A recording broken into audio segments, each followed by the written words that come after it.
Assalamualaikum warahmatullahi wabarakatuh.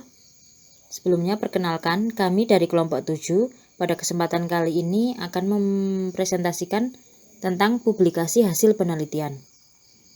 Kelompok 7 terdiri dari anggota yang pertama, Fitrian Puji Arifah dengan NPM 1910104121.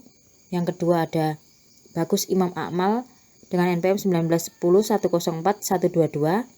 Yang ketiga ada Krisnanda Kurnia dengan NPM 1910104124.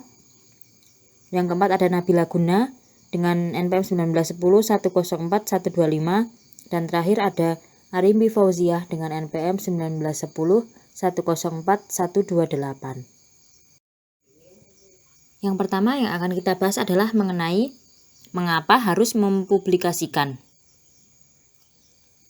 Manfaat yang diperoleh dari keterlibatan penelitian baik untuk individu maupun untuk akademik adalah sebagai berikut.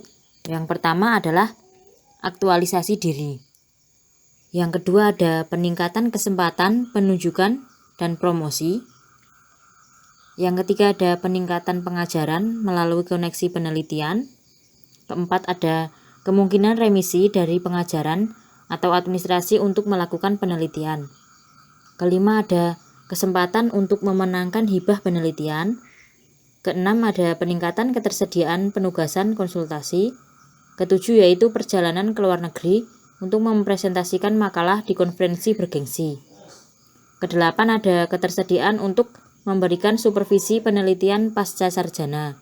Dan yang terakhir berupa daya tarik sumber daya melalui mekanisme pandangan Universitas Nasional seperti Research Quantum Index di Australia atau Research Assessment Exercise di Inggris. Selanjutnya adalah mengenai di mana untuk menerbitkan. Jalan untuk menerbitkan karya akuntansi sangatlah luas dan terus berkembang. Pilihan awal kemungkinan terletak di antara hal-hal berikut. Yang pertama ada buku, kedua bab buku, termasuk studi kasus, ketiga laporan yang ditugaskan, keempat artikel jurnal yang direferensikan, kelima artikel jurnal profesional, dan yang keenam ada makalah konferensi. Makalah konferensi adalah titik akses termudah dan pendahuluan yang hampir penting untuk publikasi artikel jurnal yang direferensikan. Kebanyakan peneliti akan memulai karir penerbitan mereka dengan makalah konferensi dan artikel jurnal profesional. Namun, pro dan kontra dari masing-masing patut dipertimbangkan secara lebih mendalam. Selanjutnya yaitu mengenai buku. Menulis buku adalah ide yang sangat menggiurkan. Akan tetapi dalam praktiknya terdapat beberapa kelemahan. Di antaranya, buku membutuhkan waktu yang lebih lama untuk ditulis dan jarang menghasilkan pujian akademis yang setara dengan jumlah artikel jurnal referensi teratas. Buku juga cenderung memakan banyak waktu, menyisihkan sedikit waktu untuk penelitian lain. Proses peninjauan mungkin sama ketatnya dengan beberapa jurnal yang direferensikan, dan keseluruhannya prosesnya bisa membuat frustasi. Akademisi muda mungkin tergoda untuk menulis adaptasi teks Inggris dan AS yang sukses untuk pasar yang lebih kecil, misalnya di Australia dan Selandia Baru. Tetapi, pembayaran dolar jarang membenarkan waktu dan energi yang dicurahkan untuk merekonstruksi sebuah buku besar dan menghasilkan materi pendukung yang sesuai secara budaya pada saat yang penting dalam karir mereka. Kontribusi untuk sebuah buku seperti aplikasi hibah penelitian kompetitif yang sukses, berkontribusi pada resume bulat yang dicari oleh calon karyawan. Namun, itu mungkin bukan tempat terbaik untuk memulai. Lebih baik memiliki sejumlah referensi, menemukan publikasi jurnal profesional di bawah ikat pinggang seseorang, bahkan sebelum mempertimbangkan untuk menulis sebuah buku. Baik, untuk selanjutnya di sini saya akan menjelaskan tentang bab buku. Ini memberikan alternatif yang jauh lebih mudah dan merangkul kontribusi studi kasus ke koleksi yang diedit. Namun, Anda harus belajar seni kompromi karena penerbit akan memilih setidaknya satu mata pada target pasar, sementara editor harus memastikan bahwa seluruh volume sesuai dengan gaya rumah tertentu, yang mana biasanya miliknya itu sendiri. Hasilnya adalah bahwa setiap kontributor akan diminta untuk mengubah kata dan frasa aktual yang telah mereka pilih dan dipaksa untuk menambah atau menghapus paragraf yang mereka yakini tidak perlu atau esensial masing-masing. Banyak buku multi penulis didirikan di departemen universitas tunggal, tapi sementara semua kontributor adalah teman baik pada awalnya, mereka sering tidak pada saat volume mencapai toko buku tersebut. Kemudian slide selanjutnya adalah laporan yang ditugaskan. Setelah Anda mengembangkan bidang keahlian yang diakui, umumnya terkait dengan topik penelitian doktoral, peluang akan muncul untuk menghasilkan atau biasanya untuk uang laporan penelitian yang ditugaskan. Batas antara kegiatan ini dan konsultasi sangat kabur, terutama jika ceruk keahlian sedemikian rupa sehingga menghasilkan sejumlah besar laporan dalam nada yang sama tetapi lingkungan yang sedikit berbeda. Misalnya, hal yang sama di organisasi yang berbeda, industri yang berbeda, negara, dan lain-lain. Namun, banyak aliran penelitian dalam literatur akademik membuat individu tertentu tunduk pada kritik yang sama. Laporan seperti ini tidak mungkin membawa banyak bobot dengan rekan akademis, tetapi mereka dapat menumbuhkan jaringan industri yang berharga dan membantu membangun reputasi dalam profesi. Baik, untuk selanjutnya adalah artikel jurnal yang dirujuk. Ada beberapa pengertian ataupun hubungan antara penulis dan wasit yang memungkinkan munculnya bentuk-bentuk alternatif dari proses peninjauan. Itu yang pertama ada 3. Yang pertama adalah terbuka, yang kedua adalah single blind, yang ketiga adalah double blind. Yang pertama terbuka adalah mereka atau wasit tahu siapa Anda penulis dan Anda tahu siapa mereka. Dan yang kedua adalah single blind, yaitu mereka tahu siapa Anda tapi Anda tidak tahu siapa mereka adalah. Atau yang ketiga adalah double blind, wasit dan penulis bersifat anonim atau tidak mengetahui satu sama lain. Selanjutnya adalah ketika tanggapan dari editor hanya tiba akan datang dalam salah satu bentuk alternatif berikut. Yang pertama itu adalah penolakan editorial, yaitu dikembalikan sebagian tidak sesuai tanpa bantuan wasit. Jika jurnal target tidak sesuai, editor dapat menyarankan alternatif yang lebih sesuai. Dalam skenario terburuk, editor mungkin menganggap bahwa mereka tersebut ditulis dengan syarat sangat buruk sehingga tidak layak untuk dijadikan wasit. Dan ada yang kedua adalah penolakan dalam laporan wasit. Laporan wasit pendek tidak baik karena penyampaian pesan bahwa tidak ada harapan untuk koran. Dan yang ketiga adalah penolakan tetapi dengan saran penulisan ulang. Laporan wasit bersifat konstruktif dalam merinci pekerjaan ulang yang diperlukan untuk membuat makalah memadai. Revisi ini mungkin sangat berlebihan sehingga membentuk makalah baru, misalnya mendesain ulang percobaan atau melakukan sampel baru. Tetapi setidaknya mereka menyampaikan janji bahwa ada makalah di suatu tempat, meskipun mungkin tidak akan pernah dapat diterima untuk jurnal khusus seperti ini. Kemudian yang keempat adalah ya atau tidak tetapi penerimaan. Ya atau tetapi penerimaan, yaitu wasit menyukai makalah tapi telah mengidentifikasi kekurangan serius yang menghalangi penerimaan segera. Namun ini harus diberlakukan sebagai terima bahkan jika dikoreksinya ekstensif dan memakan waktu, karena menanganinya harus menjamin keberhasilan selama auditor jurnal tetap konsisten dalam pendekatannya. Kemudian yang selanjutnya adalah penerimaan dengan revisian kecil. Wasit merasa terdorong untuk membuat beberapa perubahan, bagaimanapun juga ini adalah sebagian dari pekerjaan mereka, Tapi perubahan tersebut sangat kecil sehingga seringkali dapat diselesaikan dengan kembalinya pas kesuksesan. Dan yang terakhir adalah penerimaan tanpa revisi, yaitu wasit mengakui kejeniusan Anda ataupun memang benar dan menuntut untuk artikel ataupun jurnal ini dipublikasikan segera. Baik, untuk selanjutnya akan dijelaskan oleh rekan saya. Terima kasih. Artikel jurnal profesional. Kerugian dari artikel yang direferensikan ketika menyusul jurnal profesional diantaranya, yang pertama, artikel tidak memakan waktu lama untuk ditulis. Lebih dari seminggu kerja dihabiskan pada karya profesional umumnya dianggap berlebihan. Yang kedua, isinya tidak harus menggemparkan atau bahkan memberikan kontribusi orisinal pada literatur. Itu harus relevan dan tepat waktu dan membuat praktisi sadar akan isu-isu yang harus mereka ketahui atau mungkin telah mereka lupakan. Yang ketiga, proses peninjauan berlangsung cepat. Editor dapat menerima karya tersebut tanpa meminta bantuan orang lain, tetapi seringkali mereka akan meminta pendapat ahli.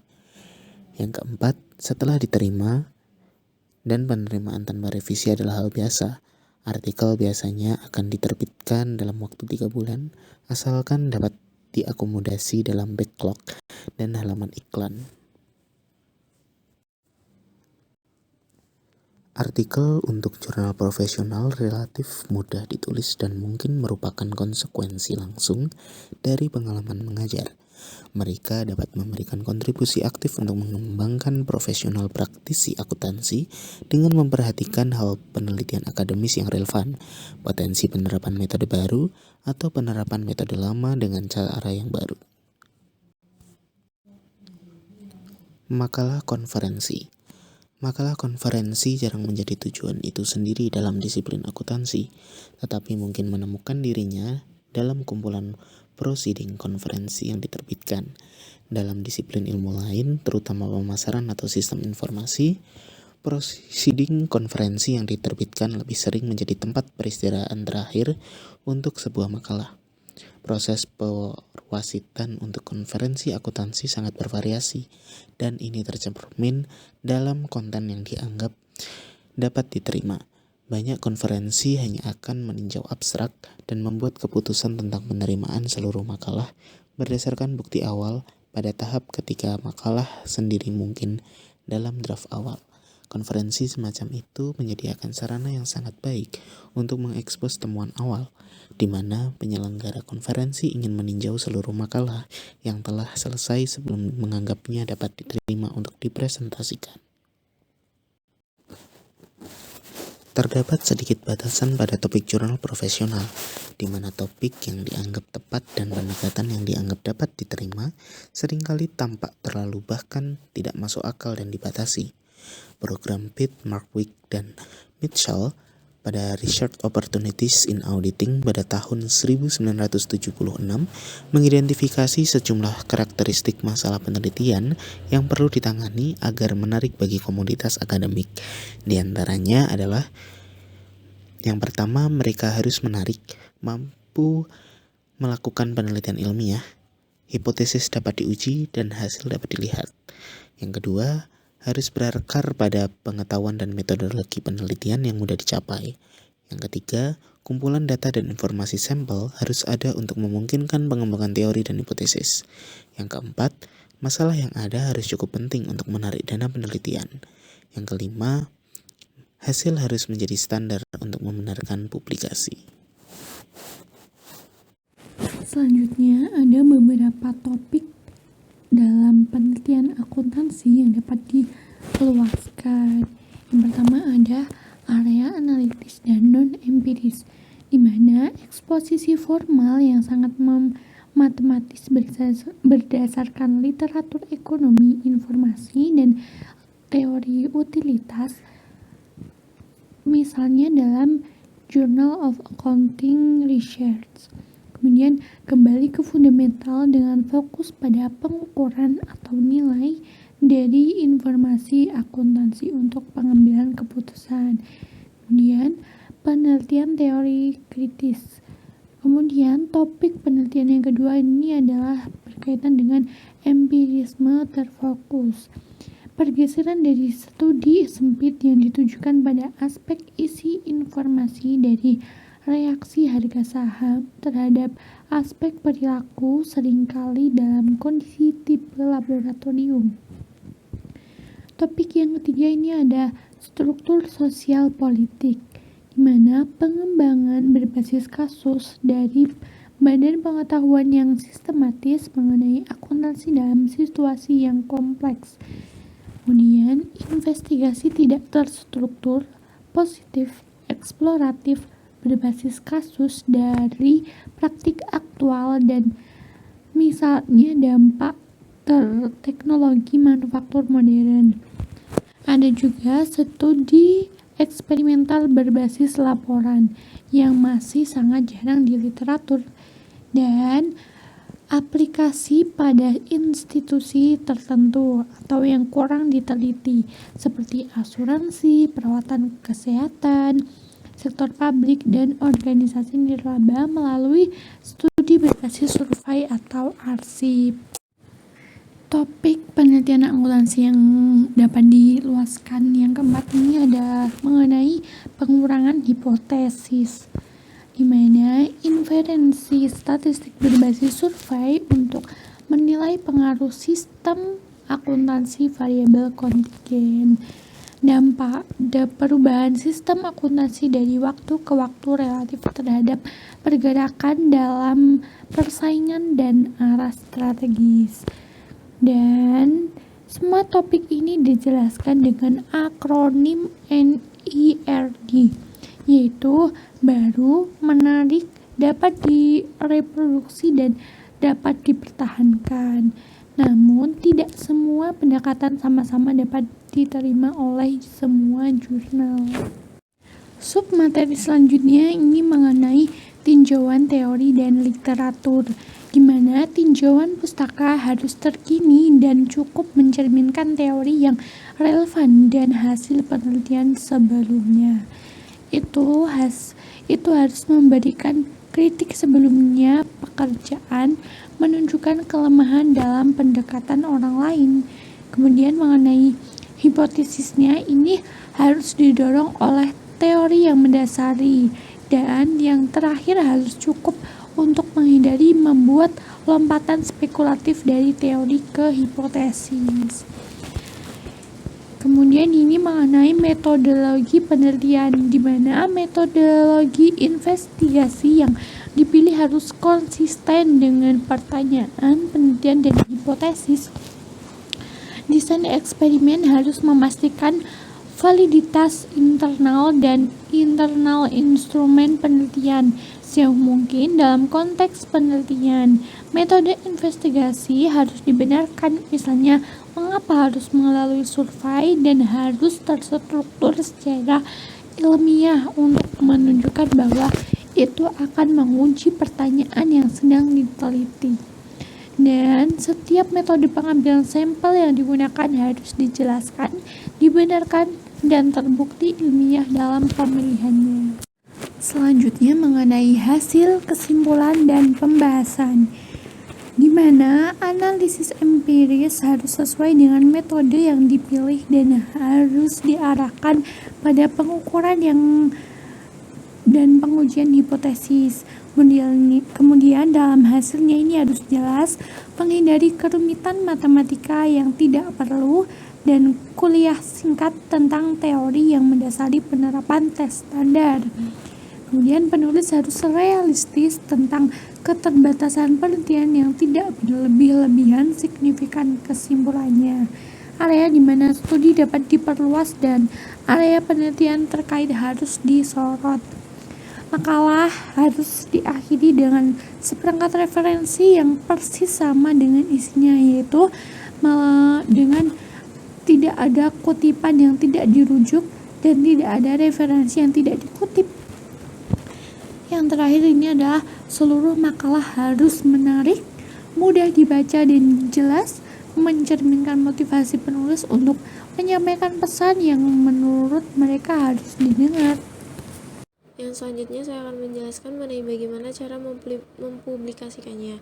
Beberapa penulis menganut pandangan bahwa penyerahan 3/4 makalah jadi ke jurnal dibenarkan oleh fakta bahwa wasit pasti ingin membuat perubahan. Bagaimanapun juga, itu adalah tugas mereka. Dan mengapa tidak membiarkan mereka menyelesaikan makalah untuk Anda? Sulit untuk mendukung pandangan ini. Terlepas dari etika proses, praktik semacam ini akan segera membuat Anda memiliki reputasi buruk di mata editor dan pengulas. Secara umum, adalah praktik yang baik untuk mengirimkan karya yang telah dipoles ke jurnal, yang Anda akan senang melihatnya diterbitkan apa adanya, tetapi yang mungkin masih memiliki beberapa sisi kasar yang dapat diperbaiki lebih lanjut oleh pengulas. Sistem yang berguna adalah 1. Tulis sendiri draft kasar pertama. 2. Edit draft pertama dengan mempertimbangkan kejelasan, pengertian, struktur, dan urutan materi, memastikan ejaan, tata bahasa, serta referensi sempurna. 3. Mintalah orang lain di lapangan yang pandangannya Anda hormati untuk melihat secara kritis kertas tersebut dan mendorongnya untuk menggunakan pena merah. Membaca dan mengubah draft pertama orang lain adalah operasi yang sangat memakan waktu jika dilakukan dengan benar. Jadi, berhati-hatilah untuk memastikan bahwa Anda setidaknya telah melakukan upaya pertama yang masuk akal dan bahwa Anda tidak mengganggu rekan kerja yang sama. 4. Revisi makalah dengan mempertimbangkan pandangan-pandangan ini. 5. Lokakarya makalah di 1 atau 2 universitas lain untuk mencari pandangan halayak yang lebih luas, mungkin antar disiplin. 6. Kirimkan makalah ke konferensi yang disegani di lapangan. 7. Perbaiki lebih lanjut makalah berdasarkan komentar ini dan kirimkan versi ini ke jurnal tertarget. Selanjutnya, editor mengharapkan penulis untuk mengadopsi pendekatan sistematis, sehingga perlu diingatkan bahwa ini telah dilakukan dengan membuat ucapan terima kasih di halaman depan makalah kepada individu yang komentarnya telah dicari dan kepada peserta lokakarya, seminar, dan konferensi di mana makalah telah dibaca. Variasi dari metodologi ini yang sering diadopsi dalam praktik adalah dengan mengirimkan draft pertama makalah yang telah dipoles ke anggota dewan redaksi jurnal target untuk dikomentari. Asalkan komentar orang ini kemudian dimasukkan ke dalam makalah, pencantuman namanya di sampul depan harus menimbulkan reaksi positif dari editor dan bahkan dapat mendorong mereka untuk menggunakan orang yang sama sebagai pengulas formal. Saat mengirimkan makalah, tulis surat pendamping singkat pada editor dengan menjelaskan dengan jelas mengapa menurut Anda ini adalah jurnal yang tepat untuk menerbitkan makalah ini dan kontribusi yang diberikannya pada perdebatan saat ini di area tersebut. Ketika makalah Anda telah memasuki proses review, bersabarlah. Ketika respon tiba, itu mungkin menunjukkan penerimaan meskipun lebih mungkin penolakan. Namun penolakan seringkali tidak seperti yang terlihat, seperti yang disebutkan sebelumnya. Reaksi awal terhadap penolakan dari deskripsi apapun dan laporan pengulas negatif biasanya bersumpah dan mungkin menangis. Ini normal, dan bagian penting untuk menjadi penerbit yang produktif adalah menumbuhkan kulit yang cukup tebal untuk mengatasi penolakan berulang. Salah satu tindakan segera yang dianjurkan oleh banyak orang adalah mengirimkan makalah ke jurnal pilihan berikutnya melalui pengembalian pos. Ini jarang merupakan strategi yang optimal, terutama jika sangat mungkin bahwa referensi yang sama akan digunakan oleh jurnal yang berbeda. Semakin sempit area topik, semakin tinggi kemungkinan hal ini terjadi. Kemudian, laporan wasit dapat digunakan secara positif dan konstruktif dalam penulisan ulang makalah. Pertama, tentukan poin-poin yang dibuat oleh setiap reviewer, biasanya 2, secara terpisah dan klasifikasikan sebagai kritik mayor, metodologi literatur yang hilang, dan minor, pelabelan, penentuan posisi, dan catatan kaki. Kedua, alamat setiap poin yang ditentukan. Ini tidak berarti setuju dengan peninjau pada setiap poin. Jika ada argumen untuk tidak membuat perubahan yang disarankan, maka nyatakan mereka peninjau membuat kesalahan statistik dan tidak mungkin mereka terbiasa dengan literatur saat ini di area spesialis yang sempit seperti penulis.